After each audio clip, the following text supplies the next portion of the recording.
ಇವತ್ತು ನಾವು ಮಾವಿನ ಹಣ್ಣಿದು ಸಾರು ಮಾಡುವ, ಬೆಲ್ಲ ಹಾಕಿ ಬೆಲ್ಲ. ಈಗ ಅದಕ್ಕಿಂತ ಮೊದಲು ನಾನಿಲ್ಲಿ 3 ಮಾವಿನ ಹಣ್ಣನ್ನು ತಗೊಂಡಿದ್ದೇನೆ. ಮತ್ತು ಅದನ್ನು ಈಗ ಒಂದು ಸ್ವಲ್ಪ ಹೊತ್ತು ನೆನೆ ಹಾಕಿದ್ದೇನೆ. ಸ್ವಲ್ಪ ಅದರಲ್ಲಿ ಇದೆಲ್ಲ ಹೋಗಲಿ ಅಂತ, ಸ್ವಲ್ಪ ಕಲ್ಲರೆಲ್ಲ ಹಾಕಿದರೆ ಏನಾದರೂ ಕೆಮಿಕಲ್ ಎಲ್ಲ ಹಾಕಿದ್ರೆಲ್ಲ ಹೋಗ್ತದೆ ಅಂತ ಸ್ವಲ್ಪ ಹೊತ್ತು. ಆಮೇಲೆ ಈಗ ತೊಳೆದ್ರೆ ಆಯಿತು. ಅದರದ್ದು ಇದೆಲ್ಲ ತೆಗೆದಿದ್ದೇನೆ ಮೇಲೆದು. ಸಿಪ್ಪೆ ತೆಗಿಬೇಕು. ಸಿಪ್ಪೆ ತೆಗೆದು ಇದಕ್ಕೆ ಹಾಕ್ತೇನೆ ನಾನು. ಸಿಪ್ಪೆ ಮಾಡಿದ ಮೇಲೆ ಅದರ ರಸ ತೆಗಿಲಿಕ್ಕೆ ಇದರಲ್ಲಿ ಅಷ್ಟು ರಸ ಇಲ್ಲ. ಇದರಲ್ಲಿ ತೆಳು ಇದು, ಕೆಲವು ಇದರಲ್ಲಿ ಅದರ ದಪ್ಪ ಬರೋದಲ್ಲ, ಇದರಲ್ಲಿ ಅಷ್ಟು ಇಲ್ಲ. ತೆಗಿತಾ ಇದ್ದೇನೆ, ಎಷ್ಟು ಸಾಧ್ಯ ಆಗ್ತದೆ ಅಷ್ಟು ರಸ ತೆಗಿತೀನಿ ಇದರಲ್ಲಿ ಚೆನ್ನಾಗಿ. ಮಾಂಸ ಜಾಸ್ತಿ ಉಂಟಿದ್ರೆ ಮಾವಿನ ಹಣ್ಣಲ್ಲಿ. ನನಗೆ ಮಾಂಸ ಜಾಸ್ತಿ ಬೇಕದು, ಒಳ್ಳೆಯದಾಗ್ತದೆ ಅದು ತಿನ್ನಲಿಕ್ಕೆ. ಬೆಲ್ಲ ಎಲ್ಲ ಹಾಕುವಾಗ ಒಳ್ಳೆ ಸಿಹಿಯಾಗಿರ್ತದೆ. ಇನ್ನೊಂದ್ಸತಿ ಸ್ವಲ್ಪ ನೀರು ಹಾಕಿ ಯೂಸ್ ಮಾಡಿ ಅದನ್ನು. ಈಗ ರಸ ಎಲ್ಲ ತೆಗೆದಿದ್ದೇನೆ ಆಯಿತಾ, ಇದನ್ನು ಹಾಕ್ಕೊಳ್ತಾ ಇದ್ದೇನೆ. ಇನ್ನೂ ಸ್ವಲ್ಪ ರಸ ಸಿಕ್ತು ನನಗೆ. ಈಗ ಇದನ್ನು ಸ್ವಲ್ಪ ಇದು ಮಾಡ್ತೇನೆ, ಅದರದ್ದು ಸ್ವಲ್ಪ ತೆಗೀವ ಅಂತ. ಇಲ್ಲಾದರೆ ಕಡಿಮೆ ಆಗ್ತದೆ, ದಪ್ಪ ಆಗೋದು. ಫುಲ್ ಅಲ್ಲ, ಒಂದು ಸ್ವಲ್ಪ ಸ್ವಲ್ಪ ಒಂದು ಅರ್ಧ ತೆಗೆದ್ರೆ ಸಾಕು. ಸ್ವಲ್ಪ ತೆಗೆದ್ರೆ ಸಾಕು, ಜಾಸ್ತಿ ಬೇಡ. ಅದರಲ್ಲೇ ತಿನ್ನಲಿಕ್ಕೆ ಒಳ್ಳೆದಾಗ್ತದೆ, ಟೇಸ್ಟಿಯಾಗಿ. ಉಪ್ಪು, ಖಾರ, ಬೆಲ್ಲ, ಮಾವಿನಕಾಯಿ ಸ್ವಲ್ಪ ಹುಳಿ ಇರ್ತದೆ, ಅಲ್ಲಿಗೆ ಎಲ್ಲ ಬ್ಯಾಲೆನ್ಸ್ ಆಗ್ತದೆ. ಉಪ್ಪು, ಖಾರ, ಬೆಲ್ಲ ಎಲ್ಲ ಸರಿಯಾಗಿ ಹಾಕಿದರೆ ತುಂಬ ಟೇಸ್ಟ್ ಆಗಿರ್ತದೆ. ಬೆಲ್ಲ ಸ್ವಲ್ಪ ಜಾಸ್ತಿ ಹಾಕಿದರೆ ಹುಳಿ ಸ್ವಲ್ಪ ಕಡಿಮೆ ಆಗ್ತದೆ. ಉಪ್ಪು ಹಾಕ್ತಾ ಇದ್ದೇನೆ. ಉಪ್ಪು ರುಚಿಗೆ ಎಷ್ಟು ಬೇಕಷ್ಟು ಉಪ್ಪು, ರುಚಿಗೆ ತಕ್ಕಷ್ಟು ಉಪ್ಪು, ಮತ್ತು ಸ್ವಲ್ಪ ಅರಿಶಿನ, ಸ್ವಲ್ಪ ಕಲರ್ ಬರ್ತದೆ ಅರಿಶಿನ ಹಾಕಿದ್ರೆ. ಸ್ವಲ್ಪ ಮೆಣಸಿನ ಹುಡಿ ಸ್ವಲ್ಪ ಹಾಕ್ತೇನೆ, ಖಾರ ಬೇಡ. ಸ್ವಲ್ಪ ಮೆಣಸಿನ ಹುಡಿ ಹಾಕಿದರೆ ಸಾಕು. ಉಪ್ಪು, ಖಾರ, ಹುಳಿ ಎಲ್ಲ ಚೆನ್ನಾಗಿ ಎಳಿಬೇಕು. ಆಮೇಲೆ ಬೆಲ್ಲ, 3 ಮಾವಿನ ಹಣ್ಣಿಗೆ ಇಷ್ಟು ಬೆಲ್ಲ ಹಾಕಿದ್ರೆ. ಸ್ವಲ್ಪ ಜಾಸ್ತಿ ಸಿಹಿ ಬೇಕು ಅಂತಂದ್ರೆ, ಸಿಹಿ ಬೇಡ ಕೆಲವರಿಗೆ, ಖಾರ ಹುಳಿ ಎಲ್ಲ ಬೇಕು ಅಂತಂದರೆ ಬೆಲ್ಲ ಸ್ವಲ್ಪ ಕಡಿಮೆ ಮಾಡಿದರೆ ಸಹ ಸಾಕು. ನಮಗೆ ಬೆಲ್ಲ ಹಾಕಿದರೆ ತುಂಬ ರುಚಿಯಾಗಿರ್ತದೆ. ಅದನ್ನು ಮಾಡಿ. ಇದು ಎಷ್ಟು ಹೊತ್ತಿಡಬೇಕು? ಏನಿಲ್ಲ, ಇದನ್ನು ಸ್ವಲ್ಪ ಹೊತ್ತಿಟ್ಟರೆ ಸಾಕು.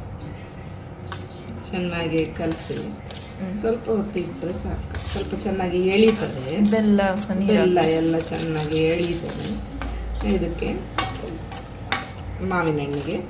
ಆಮೇಲೆ ಒಗ್ಗರಣೆಗೆ ಹಾಕಿದರೆ ಸಾಕು.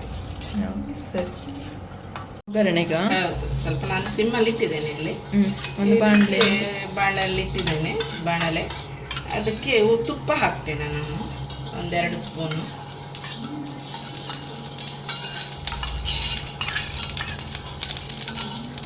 ಒಗ್ಗರಣೆಗೆ ತುಪ್ಪ ಬೇಕು.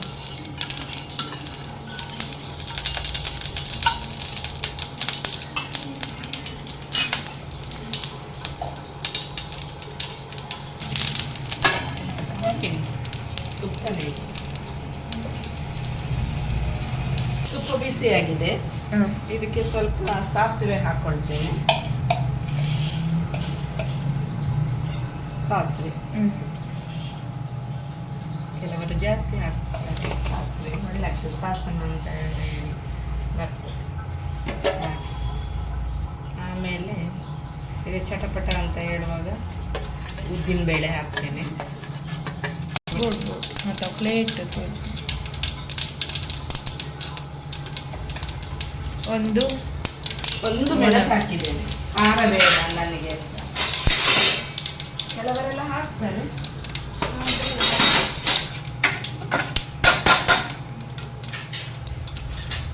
ಸ್ವಲ್ಪ ಜೀರಿಗೆ ಹಾಕ್ಕೊಳ್ತಾ ಇದ್ದೇನೆ, ಸ್ವಲ್ಪ ಜಾಸ್ತಿ.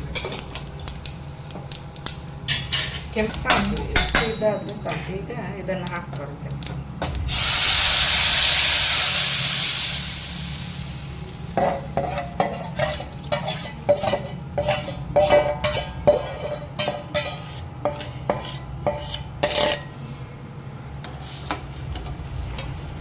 ಚೆನ್ನಾಗಿ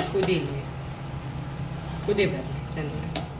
ಸ್ವಲ್ಪ ಕೈ ಆಡಿಸ್ತಾ ಇರಬೇಕು, ಇಲ್ಲದಿದ್ದರೆ ಅದು ಮಾವಿನ ಹಣ್ಣು ಅಲ್ಲಿ ತಳ ಹಿಡಿತದೆ. ಅದಕ್ಕೆ ಸ್ವಲ್ಪ ಇದು ಮಾಡಿದರೆ ಸಾಕು. ಒಳ್ಳೆ ಘಮ ಅಂತ ಪರಿಮಳ ಬರ್ತಾ ಉಂಟು. ಒಳ್ಳೆ ಘಮ ಹೇಳ್ತಾನೆ. ಈಗ ನನ್ನದು ಸಹ ಫೇವ್ರೆಟ್ ಇದು ಮ್ಯಾಂಗೋ ಗ್ರೇವಿ. ಮೊದಲು ತಿಂತ ಇರಲಿಲ್ವ ನೀನು? ಇವರು ಮಾಡಿ ಕೊಟ್ಟು ಈಗ ನನಗೆ ಸಹ ಮಾವಿನಕಾಯಿ ಗ್ರೇವಿ ದಿನಾಲ ಕೊಟ್ಟರೆ ಸಹ ತಿನ್ನುವಂತ ಆಗ್ತದೆ. ಈಗ ನೋಡಿ ಇದೆಷ್ಟು ಒಳ್ಳೆ ಇದಾಗ್ತದೆ. ಕರಿಬೇವು ಸೊಪ್ಪು ಕೂಡ ಹಾಕಬೇಕು ಒಗ್ಗರಣೆಗೆ. ನಾನು ಬಿಟ್ಟಿದ್ದೇನೆ ಕರಿಬೇವು ಸೊಪ್ಪು. ಮೇಲೆ ಒಂದು ಕರಿಬೇವು ಸೊಪ್ಪು ಹಾಕಬೇಕು. ಇನ್ನು ಇದು ಸರಿ ಕುದಿಬೇಕು, ಸ್ವಲ್ಪ ಬೇಯಬೇಕು. ಅವರಿಗೆ ಒಗ್ಗರಣೆಗೆ ಕರಿಬೇವು ಸೊಪ್ಪು ಹಾಕ್ಲಿಕ್ಕೆ ಮರ್ತೋಯ್ತಂತೆ, ಸೊ ಅದನ್ನು ಈಗ ಆ್ಯಡ್ ಮಾಡ್ತಾ ಇದ್ದಾರೆ. ನಾನಿಲ್ಲಿ ಇದು ಕರೆಕ್ಟಾಗಿ ಬೇಯಬೇಕು. ಇನ್ನು ಒಂದು ಸ್ವಲ್ಪ ಹೊತ್ತು ಇರಬೇಕು, ಕುದಿ ಬರಬೇಕು. ಇದು ಕುದಿ ಬರುವಾಗ ಸ್ವಲ್ಪ ಕೈ ಆಡಿಸಿದ್ರೆ ಒಳ್ಳೆಯದು, ಇಲ್ಲದಿದ್ದರೆ ಅದು ಸ್ವಲ್ಪ ತಳ ಹಿಡಿತದೆ. ಅದಕ್ಕೆ ನಾನು ಸ್ವಲ್ಪ ಕುದಿ ಬರುವ ತನಕ ಮತ್ತೆ ಸಿಮ್ಮಲ್ಲಿದ್ದರೆ ಸಾಕು.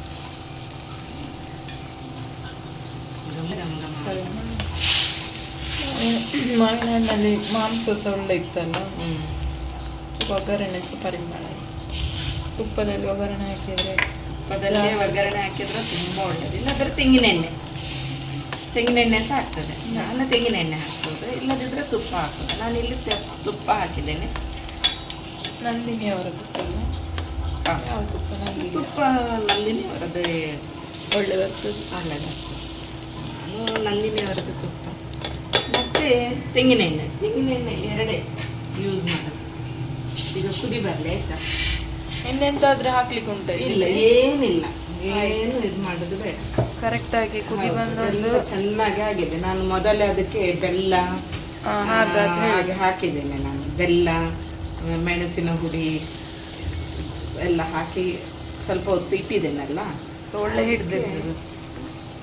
ಈಗ ಸ್ವಲ್ಪ ಕುದಿ ಬಂದರೆ ಸಾಕು ಅಷ್ಟೇ. ಹಾಗೆ ಸಹ ತಿನ್ಬೋದು, ತಿನ್ಬೋದು. ಹಾಗೆ ಸಹ ತಿನ್ನಲಿಕ್ಕೆ ಒಳ್ಳೆದಾಗ್ತದೆ. ಊಟದೊಟ್ಟಿಗೆ ಸಹ ಒಳ್ಳೆದಾಗ್ತದೆ. ಸ್ವಲ್ಪ ದಪ್ಪ ಆಗ್ತದೆ. ಸ್ವಲ್ಪ ದಪ್ಪ ಆದರೆ ಸಾಕು. ಅದು ಕುದೀತಾ ದಪ್ಪ ಆಗ್ತದೆ. ಅದರ ಇದು ಕಡಿಮೆ ದಪ್ಪ ಸಹ ಆಯ್ತು. ಸಾಕು. ಇಲ್ಲಿಗೆ ಮಾವಿನ ಹಣ್ಣಿನ ರಸಾಯನವಿದೆ ಅಂತ ಹೇಳುದು.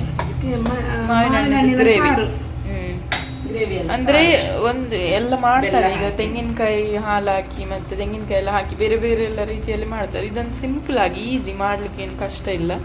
ಮಾವಿನ ಹಣ್ಣು ಮತ್ತೆ ಒಂದು ಲೆಕ್ಕದ ಕೆಲವು 2-3 ಐಟಮ್ಸ್ ಮನೆಯಲ್ಲಿ ಇರುವಂಥದ್ದೇ, ಅದನ್ನೇ ಹಾಕಿ ಅಂದರೆ ಗ್ರೈಂಡ್ ಮಾಡಲಿಕ್ಕೆ ಅದಿದ್ದೆ. ಅದು ಎಂತ ಸಹ ಇಲ್ಲ, ಸಿಂಪಲ್ ಆಗಿ ಒಂದು 10 ನಿಮಿಷದಲ್ಲಿ, 10 ನಿಮಿಷ ಸಹ ಬೇಡ, ಒಂದು 5 ನಿಮಿಷದಲ್ಲಿ ಇದನ್ನು ರೆಡಿ ಮಾಡಿಕೊಡ್ಬೋದು. ಮಕ್ಕಳಿಗೆ ಸಹ ಇಷ್ಟ ಆಗ್ತದೆ. ಸೊ ನೀವು ಸಹ ಒಂದ್ಸತಿ ಮನೆಯಲ್ಲಿ ಟ್ರೈ ಮಾಡಿ ನೋಡಿ ಅಂತ ಹೇಳ್ತಾ ಈ ವಿಡಿಯೋನ ನಾನು ಇಲ್ಲಿಗೆ ಎಂಡ್ ಮಾಡ್ತಾ ಇದ್ದೇನೆ.